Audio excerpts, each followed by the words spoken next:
রাসূল করিম সাল্লাল্লাহু আলাইহি ওয়াসাল্লামের সামনে হেলাল ইবনে উমাইয়া এইভাবে 4 বার করে সাক্ষী দিলেন।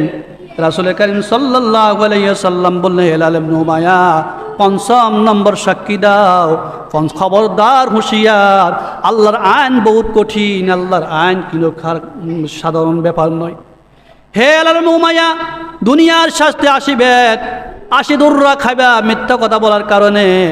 এই সাক্ষীটা হলো সাধারণ, এই বিচার সাধারণ বিচার, কিন্তু আল্লাহর বিচার হলো বহুত কঠিন। মৃত্যুর পরে কঠিন শাস্তি হবে, কঠিন শাস্তি হবে। উমাইয়া, খবরদার মিথ্যা কথা বলবা না, এটা তোমার 5ম নম্বর সাক্ষী, তুমি সত্য সাক্ষী দাও।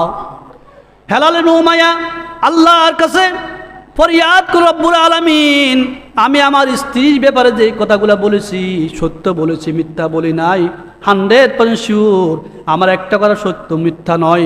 ও আল্লাহ, এই 5ম নম্বর সাক্ষী আমার, আমি যদি মিথ্যা কথা বলি আপনার পক্ষ থেকে আমার উপর আল্লাহর লানত আর গজব পড়ুক।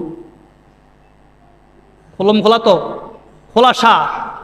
হেলাল উমাইয়ার সাক্ষী খোলাসা শরীয়তের বিধান হিসাবে। এবার রাসূল বললেন তার স্ত্রীকে, এই তুমি সাক্ষী দাও। ওই স্ত্রী প্রথম সাক্ষী দিতে চাই না, গোত্রের সম্মান রক্ষা করার জন্য।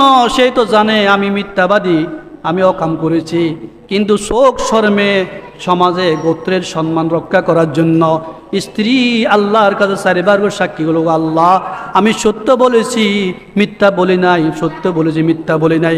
এবার 4 বার সাক্ষী দিয়েছেন। এবার রাসূল করিম সাল্লাল্লাহু আলাইহি ওয়াসাল্লাম বললেন, 5ম নম্বর সাক্ষী দাও।